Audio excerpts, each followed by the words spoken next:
E allora eccoci qua, rientrati in studio. Allora, Arcangelo Varlese, io vorrei tornare un attimo sulla manifestazione di oggi e sulle motivazioni, no? Quello che è successo, perché poi alla fine riassume un po' anche in parte quello di cui abbiamo parlato. Questa vigilenza era stata aggredita. Sì, no? La nostra vigilessa, Marianna, di cosa è colpevole? Di aver fatto bene il suo lavoro.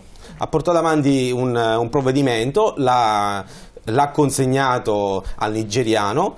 Ecco, un provvedimento, sì, che era un provvedimento in cui spieghiamo. veniva respinta l'istanza, magari chiedeva l'asilo politico, per ragioni abbastanza tecniche non si poteva, e quindi ha consegnato questo provvedimento. A distanza di giorni un poliziotto della polizia municipale che svolgeva il suo lavoro lungo le strade del nostro territorio a Marcon viene aggredito improvvisamente dallo stesso nigeriano, viene preso alle spalle, sbattuta praticamente contro la vetrina di un'attività commerciale e presa a pugni, e viene soccorsa grazie a un cittadino, Andrea Tozzato, che è riuscito a bloccarlo, a fermarlo, e fortunatamente senza picchiarlo, l'ha solo fermato, bloccato e chiamato le forze dell'ordine, perché in quella situazione sfido chiunque a rimanere calmi, perché queste cose non possono succedere, e in particolar modo questo è proprio un segnale fortissimo di cosa sono certi chi non rispetta le regole, e la mancanza della certezza della pena, cioè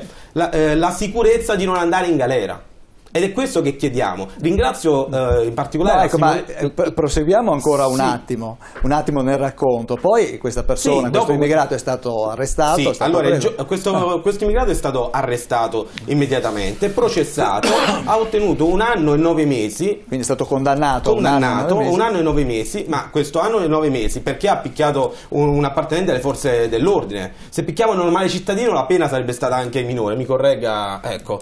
E comunque è tornato... E dopo 20 minuti era davanti al supermercato dove trascorre normalmente la giornata, davanti a tutti i cittadini che andavano lì a fare la spesa e dovevano vedere questo personaggio che non ha rispettato le regole, quindi lì che tranquillamente, come se nulla fosse mai successo. Cosa è avvenuto dopo?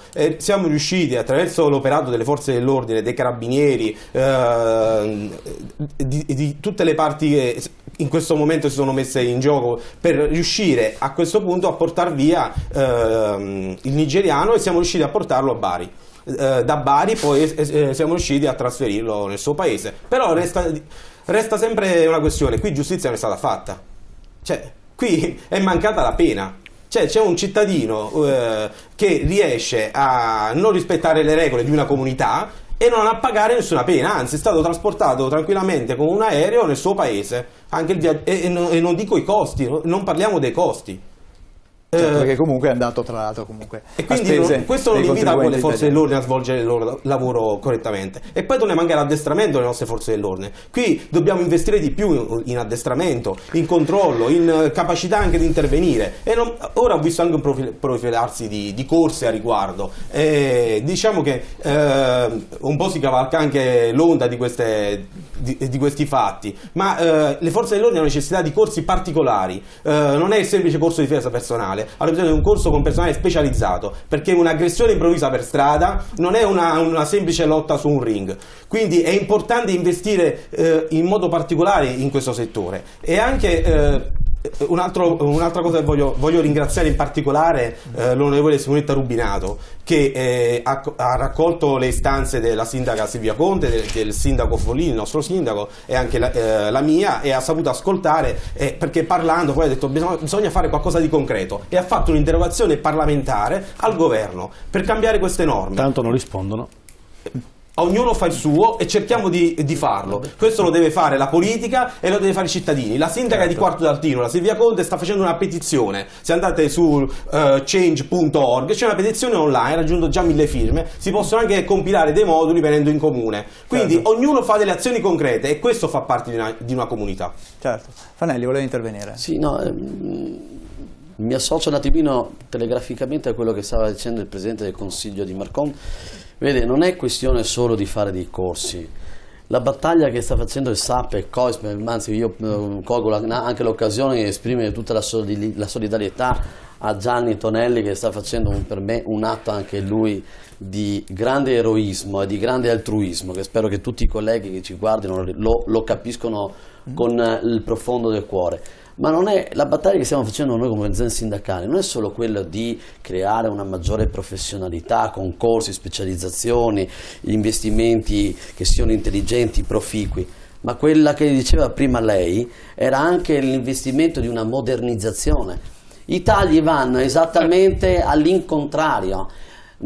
Oltre che dover fare servizio con quei strumenti che sono indegni per qualsiasi tipo di lavoratore al mondo, noi abbiamo in questo momento un'esigenza di avere delle modernizzazioni, mezzi e strumenti in più. Lei si pensi per esempio che bastava per questa collega della polizia municipale un semplicissimo tasser, che viene usato nelle grandi democrazie del mondo, è uno strumento che serve per dare una scossa elettrica di un certo quantitativo, che ovviamente avrebbe neutralizzato questo pachiderma, capito? Questo uomo forzuto lo avrebbe completamente reso inefficiente, no? E poi ci sono anche tanti altri strumenti, il peperoncino, lo spray al peperoncino, che oggi in Italia i telespettatori devono sapere, c'è la libera vendita, no? Noi abbiamo la libera vendita del peperoncino nei negozi di armi dicendo, dove qualsiasi lo può comprare perché è uno strumento contro un'aggressione.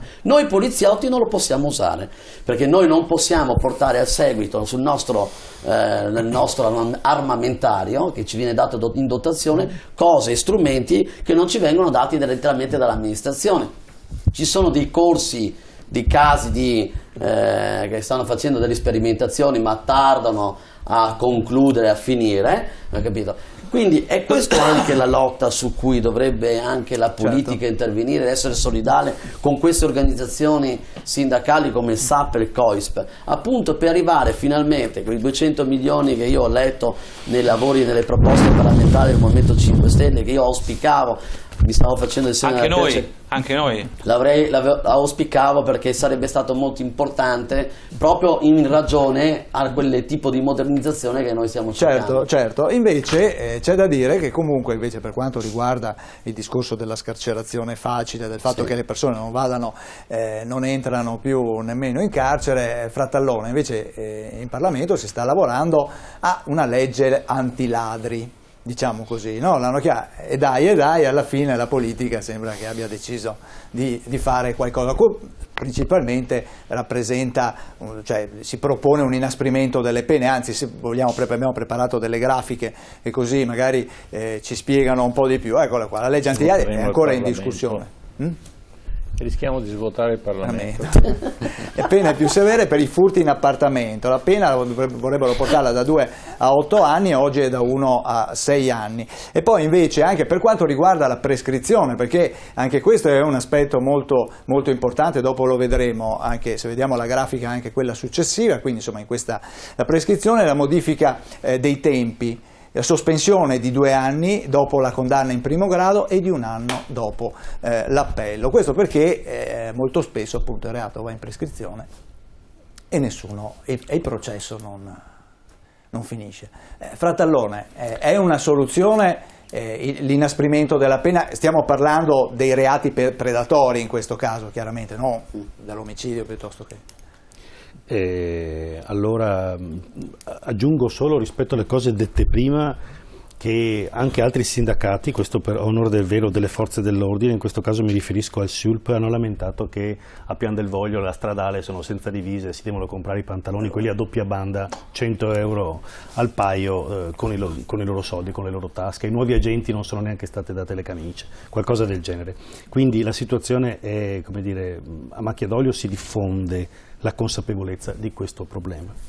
Per quanto riguarda viceversa la legge che sta discutendo il Parlamento e che evidentemente è assai meno importante delle ultime cose approvate in questi giorni, perché era già stata approvata dalla Camera ed è poi andata al Senato, si parla di aumentare il minimo della pena per il furto in abitazione, che poi è 624 bis, quindi clandestino che ti entra forzando le serrande, le tapparelle e così via, piuttosto che le rapine. Cioè si parla specificamente di quella che una volta veniva chiamata la microcriminalità e che in realtà finisce per essere la delinquenza, quella che ci preoccupa un po' di più. E di allungare i tempi di prescrizione, o meglio di sospenderli. Allora, sulla prescrizione si può fare un ragionamento a parte per un attimo. Si dice, se non sbaglio, di sospendere, di fare uno stop di 2 anni, dopo una sentenza di condanna di primo grado. Quindi alla fine, dopo l'appello, il termine di prescrizione ricomincia a decorrere. Vorrei solo ricordare però a monte che cos'è la prescrizione. È la rinuncia della pretesa punitiva da parte dello Stato, che dice: dopo molti anni non sono riuscito a farti un processo e conseguentemente rinuncio a punirti. Cioè, è solo questo. Quindi se lo Stato non è in grado di processare i delinquenti, giustizia negata. Questi qui si trovano in una situazione di convincersi che non esiste giustizia che possa arginare le loro azioni. Quindi il problema andrebbe un attimino ribaltato. Infatti penalizzare sempre tutto quanto significa riempire di fascicoli i tribunali e poi in realtà non portare nessuno ad avere una sentenza definitiva. Un'altra domanda che ci potremmo fare, sempre in materia di certezza della pena, è proprio necessario che dopo che c'è stata una sentenza di condanna debba iniziare un nuovo processo di fronte a un altro magistrato per stabilire le misure alternative e quindi magistrati di sorveglianza e quant'altro? Non sarebbe più facile tagliare questa fetta e stabilire che il giudice che ha pronunciato l'ultima sentenza è anche lo stesso che si occupa della modalità esecutiva della sentenza? Verrebbero risparmiati milioni di fascicoli e questo si tratta di agire sulle cose spicciole anziché duplicare il tutto. Ma non c'è solo quella modifica alla Costituzione che nell'ambito del giudizio non si può... No, questa qui no, perché è il giudice che ha disposto la condanna irrevocabile che è quello che si occupa dell'esecuzione della pena. Sarebbe più facile veramente semplificare tutto in termini di economia dei procedimenti e risparmio dei costi. Certo. C'è un'altra questione. Alziamo ad esempio per la rapina, facciamo questo esempio per un istante, scusate me lo sono annotato, aumenterà da 3 a 4 anni l'importo, no? la forbice diciamo del minimo. Pena. Questo cosa significa però? Che nel momento preciso in cui la persona che mi fa la rapina è incensurata c'è una pena, ma quella mi entra nel giudizio di bilanciamento delle circostanze e conseguentemente si potrebbe tornare a una pena assai più bassa, così pure per il furto. Cioè secondo me bisognerebbe intervenire con strumenti di parte generale del codice penale e come fu fatto in materia di terrorismo e come è stato fatto per gli omicidi e le lesioni personali in caso di guida in stato di ebbrezza, quando la persona ha assunto sopra l'1,5 grammi per litro, non entrano nel giudizio di bilanciamento o ci entrano in un modo molto limitato. Mi pare che ci sia questa cosa. No, non è proprio così. E conseguentemente stabilire che se si commette una rapina o c'è il furto, insomma il reato aggravato, anche eventuali circostanze debbano partire dalla pena più alta e non far tornare tutto con la pena bassa, perché altrimenti è una farsa. Aggiungo una cosa, queste persone che fanno questi reati sono, l'hai accennato prima tu, al 95% i dati sono del Sole 24 Ore, restano ignoti. Sì, in particolare ignoti, guardate che dire che 95 su 100 possiamo vedere, sono numeri, vediamo le altre due grafiche che abbiamo preparato che danno un po' il parametro anche di quella di una giustizia che è malata. Allora, quasi un processo su 2, il 49% finisce in prescrizione. In Veneto solo un furto su 100 porta a una pena definitiva. Lunedì ho fatto quelli denunciati, stiamo parlando di quelli. Lunedì assolutamente ho fatto un processo, uno di quelli che faccio in Trentino Alto Adige, là non conoscono l'istituto della prescrizione, non si prescrive niente, però voglio dire, adesso si parla di fare le macro regioni del Triveneto, è una realtà assolutamente diversa dalla nostra e va tenuto presente questo, non si prescrive niente, si fissano i procedimenti a tamburo battente. Ecco, e questo riflettiamo su questi aspetti. Certo, vediamo anche la grafica successiva, dopo rientriamo, vediamo se riusciamo a avere un piccolo bilancio, alcuni dati sono stati presentati in occasione dell'apertura dell'anno giudiziario. I reati in Veneto: usura è aumentata del 45%, da 292 a 426. In momenti di crisi? 2014 su 2015. Le rapine sono scese, 2272 a Ma sono comprese 1660. quelle delle banche, l'usura. Invece i furti in abitazione, eccoli qua, autori noti, quindi quelli che sono Stati scoperti. Esattamente, sono sostanzialmente stabili, ma quelli autori ignoti, qui abbiamo avuto un boom del 60,9%, una vera esplosione, considerando poi che già il 2014 era stato un anno record. Per forza, ovvio che l'impunità insomma è non è un elemento dissuasivo. Certo, no? non è un deterrente. Ora, Professor Casa, un inasprimento della pena secondo lei avrebbe significato, visto che si sta discutendo, e tra l'altro proprio domani mattina credo ci sia Ignazio Messina, il segretario dell'Italia dei Valori, che viene a presentare una proposta di legge popolare per un inasprimento delle pene per quanto riguarda appunto questi reati. Innanzitutto io vorrei la garanzia della pena a prescindere da qualsiasi poi che sia poco che sia tanta la deve fare. Non è che io posso solo perché ha preso 3 anni allora aspettiamo il prossimo reato. Se la fa, se la tiene, beh, è finito. ma è questo il problema. La depenalizzazione che hanno fatto è una cosa da criminali. Abbiamo uno Stato e una rappresentanza politica che sta facendo delle cose strane. Ci siamo scannati sul diritto se 2 persone dello stesso sesso potevano o non potevano, e sembrava che il mondo si fosse fermato. Cioè alla mattina ti alzavi, non c'era l'alba perché non c'era ancora questa legge.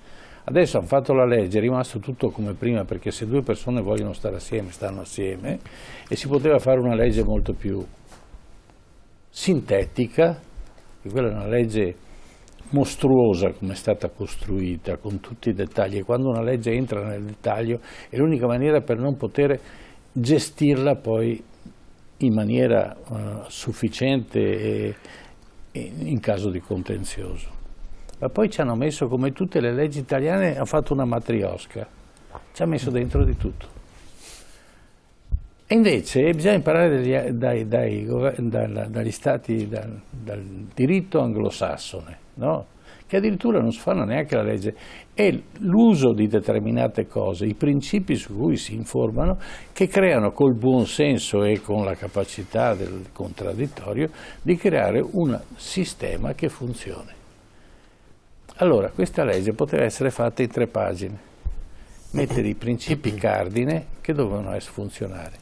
Il fatto dell'adozione, che sembra, addirittura ho sentito un deputato che ha detto piuttosto che un bambino stia in quelle condizioni meglio che venga adottato è una cosa che grida vendetta. La legge deve creare i principi su cui l'adozione si deve compiere e quali sono effettivamente i diritti e i doveri degli adottandi, no, e degli adottati, dei genitori adottivi, quali sono gli obblighi e i diritti dei bambini. Allora, in Italia non esiste una struttura che possa proteggere gli adottati e che possa aiutare i genitori che adottano a poter superare un momento di adozione che è veramente critico. Non è che prendi un bambino e allora siccome gli vuoi bene allora tutte le cose vanno a posto.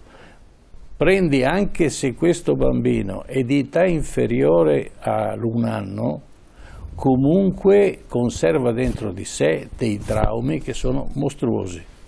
Quando quel bambino verrà a conoscenza che i genitori non sono esattamente quelli adottivi, non sono quelli biologici, si crea ed è storicamente approvato, crea dei traumi di necessità di ricercare le proprie origini e si creano delle rotture che sono mostruose. Non parliamo poi delle difficoltà quando invece il bambino è in età di sapere, di avere coscienza e quindi entrare in un meccanismo, no, nuovo per lui, che anche se protettivo, anche se diciamo è disponibile all'accoglienza, non è sempre detto che l'adottato accetti questo. Ed qui sarebbe da fare veramente una storia. In tutta questa cosa qui ci siamo scannati e ho visto delle persone, avendo esperienza in questo campo, che dicevano delle cavolate che erano mostruose, solo per un principio che è giusto che venga regolamentato, ma che di fronte al problema che stiamo discutendo oggi è un ago in un pagliaio. Armi di distrazione di massa. Distrazione di massa. Sì, questa è la tecnica per riuscire a convogliare l'attenzione su problemi che tutto sommato hanno la loro importanza, ma non sono prioritari in questo momento da poter bloccare per mesi, per giorni. Si è prescritto il procedimento MPS, si è prescritto. Sì, ed è veramente singolare. Non è un caso. Cioè, che si sposti l'attenzione su problematiche simili quando c'è un'emergenza. Appena c'era un aspetto che volevo... Allora, oro bianco, io suggerirei ai nostri io parlo sempre per i nostri telespettatori, si comprassero il libro Oro Bianco, no? E Grotteri, che è procuratore a Reggio Calabria, ha scritto Gratteri, scusi, e lì viene fuori quali sono i meccanismi mostruosi per riuscire a fare un fatturato che uno Stato normalmente fa, cioè parliamo di 320-350 miliardi all'anno di giro d'affari. Si possono spostare le attenzioni di chiunque negli interessi di questo giro d'affari che è incontrollato e incontrollabile. Allora, chi spaccia oggi e che non ha nessuna possibilità di avere il diritto dalla parte sua sono gli immigrati. Perché il pentito ancora fa parte del tessuto socio-economico della nazione e quindi in qualche maniera ha una possibilità di rivendicare la propria esistenza. Ma un extracomunitario che non sai nemmeno il nome, che non hai nessuna possibilità di identificare, lo fai sparire nel giro di 30 secondi. Come sanno far sparire questi signori che usano addirittura l'acido, no? E dopodiché lo sostituisci.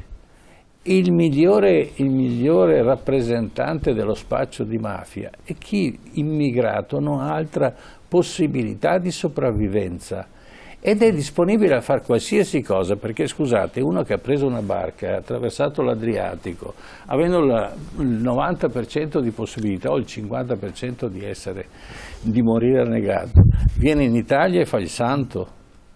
Ha rischiato la propria vita e vuole qualche cosa in cambio. Pretende o cerca uno spazio per poter uscire dalla miseria da cui è scappato, che spesso poi non è tanto miseria, perché è molto più dignitosa la vita in Africa rispetto a quella, per certi aspetti, rispetto a quella che verrà a fare poi in Italia. E poi l'incremento della prostituzione e dello sfruttamento dei minori. Allora, di minori che arrivano in Italia ne sono spariti l'anno scorso 6.000, no? Ma ne sono arrivati oltre 100.000 non accompagnati. Cosa vuol dire? Vuol dire che chi li porta ha interesse a portarli e quando li porta li sbercia. Cioè non li porta perché io che ho difficoltà, che forse morirò perché ho tutta una serie, ho un percorso mostruoso per arrivare in un paese cosiddetto civile come l'Italia, no? Non è che mi porto dietro un bambino perché sono generoso, mi porto dietro un bambino perché è merce di scambio, certo. No? E allora abbiamo solo a Roma già classificati, già messi schedati, 500 bambini che regolarmente ogni giorno si prostituiscono. ragazzini che vanno dai 12 ai 15 anni. Allora, questa, scusate, quando sento che noi siamo accoglienti, mi sembra una mostruosità, non tanto perché nel nostro animo non siamo accoglienti, siamo tutti accoglienti, se trovo una persona che sta male l'accolgo, ma questo Stato che non siamo noi, perché si dice spesso noi siamo lo Stato, no? Invece ormai siamo usurpati dal fatto di poter essere appartenenti a questo Stato parla di accoglienza e poi vediamo dove va a finire. L'accoglienza cosa vuol dire? Lo sfruttamento di queste persone che vengono accolte e lo sfruttamento delle persone che poi scappano, se ne vanno, certo, no, a prostituirsi perché devono mandare i soldi a casa. Questi sono i buoni, purtroppo. Certo, certo. Intanto la notizia di oggi è che anche la Germania ha ammesso che ha perso le tracce di 135.000 immigrati. Andiamo in pubblicità e dopo abbiamo l'ultima tranche della trasmissione. Tra poco.